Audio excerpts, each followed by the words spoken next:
News trends തുടരുകയാണ്. പ്രധാന വാർത്തകൾ വേഗത്തിൽ നോക്കാം. കോട്ടയം മെഡിക്കൽ കോളേജ് ആശുപത്രിയിലെ കെട്ടിടം പൊളിഞ്ഞു വീണു. ആശുപത്രിയിലെ 14-ാം വാർഡാണ് ഇന്ന് രാവിലെ 11 മണിയോടെ പൊളിഞ്ഞു വീണത്. 14-ാം വാർഡിന്റെ അടച്ചിട്ട ബാത്റൂം ഭാഗമാണ് ഇടിഞ്ഞു വീണത്. ഉപയോഗിക്കാതിരുന്ന ഭാഗമാണിത്. 2 പേർക്ക് പരിക്കേറ്റു.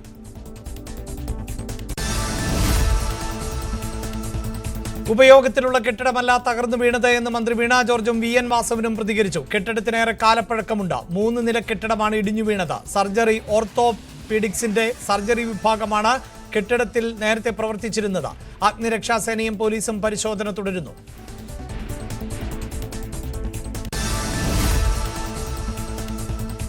ഉപകരണങ്ങളില്ലാതെ തിരുവനന്തപുരം മെഡിക്കൽ കോളേജിൽ ശസ്ത്രക്രിയ മുടങ്ങിയത് ഉൾപ്പെടെ തുറന്നു പറഞ്ഞ ഡോക്ടർ ഹാരിസിനെ തള്ളാതെ സർക്കാർ നിയോഗിച്ച വിദഗ്ധ സമിതിയുടെ റിപ്പോർട്ട്. ശസ്ത്രക്രിയാ ഉപകരണങ്ങൾ വാങ്ങുന്നതിൽ കാലതാമസം ഒഴിവാക്കണം, പർച്ചേസ് നടപടികൾ ലളിതമാക്കണമെന്നും റിപ്പോർട്ടിൽ.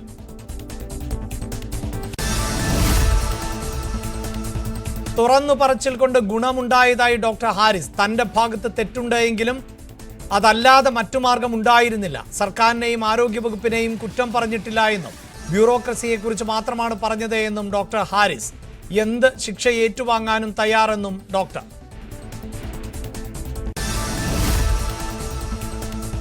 രജിസ്ട്രാർ അനിൽകുമാർ കേരള സർവകലാശാല ആസ്ഥാനത്തെത്തി.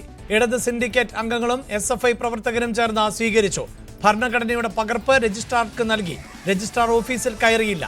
സസ്പെൻഷൻ റദ്ദ് ചെയ്യണമെന്നാവശ്യപ്പെട്ട് വൈസ് ചാൻസലർക്ക് ഇടത് സിൻഡിക്കേറ്റ് അംഗങ്ങൾ കത്ത് നൽകും.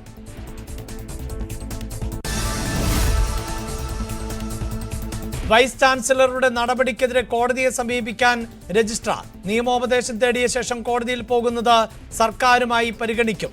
ചാൻസലറുടെ ഉത്തരവ് മറികടന്ന് സർവകലാശാല ആസ്ഥാനത്തെത്തുന്ന രജിസ്ട്രാർക്ക് ഇടത് സംഘടനകൾ സ്വീകരണം ഒരുക്കുന്നുണ്ട്. പ്രതിഷേധ സാധ്യത കണക്കിലെടുത്ത് രാജ്ഭവന് സുരക്ഷ വർദ്ധിപ്പിച്ചു.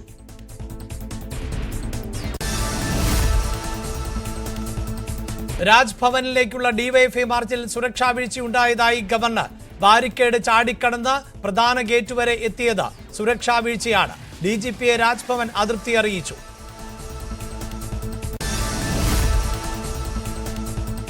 ഗവർണർക്കെതിരെ CPIM. ഗവർണർ ഭരണഘടനാ ലംഘനം നടത്തുന്നുവെന്ന് സംസ്ഥാന സെക്രട്ടറി M.V. ഗോവിന്ദൻ.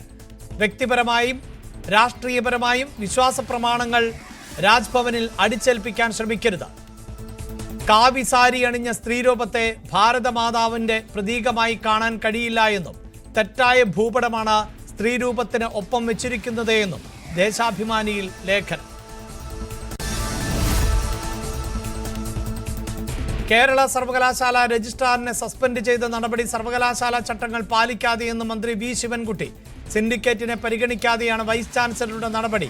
ഗവർണറുടെ കൂലിത്തല്ലുകാരനെ പോലെ VC പെരുമാറുന്നു. കേരളത്തിൽ ഇത് അനുവദിച്ചു നൽകില്ല എന്നും മന്ത്രി.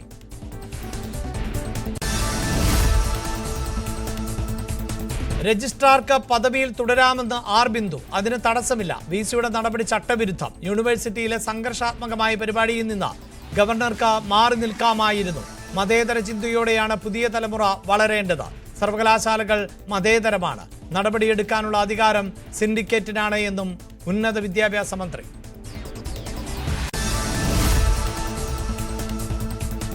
ഭാരതാംബ ചിത്രവിവാദത്തിൽ ഗവർണർ പങ്കെടുത്ത പരിപാടി റദ്ദാക്കിയതിൽ സസ്പെൻഷനിലായ കേരള സർവകലാശാല രജിസ്ട്രാർ വെട്ടിലാക്കി ABVP. സർവകലാശാല രജിസ്ട്രാർ അനിൽകുമാർ ഭാരതാംബ ചിത്രമുള്ള പരിപാടിയിൽ പങ്കെടുത്തതിന്റെ ചിത്രമടക്കം പുറത്തുവിട്ടാണ് ABVP രംഗത്തെത്തിയത്. അനിൽകുമാർ പ്രിൻസിപ്പളായിരുന്നപ്പോൾ ശ്രീ അയ്യപ്പ കോളേജിൽ ഭാരതാംബ ചിത്രത്തിന് മുന്നിലെ പരിപാടിയിൽ പങ്കെടുത്ത ചിത്രമാണ് ABVP ഇപ്പോൾ പുറത്തുവിട്ടിട്ടുള്ളത്.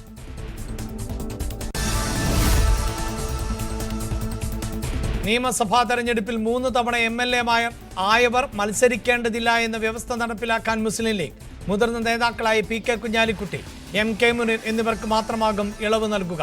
വ്യവസ്ഥ നടപ്പായാൽ PK Basheer, Manjalamkuzhi Ali, NA Nellikunnu, N Shamsuddin തുടങ്ങിയ പ്രമുഖർക്ക് സീറ്റ് ലഭിച്ചേക്കില്ല.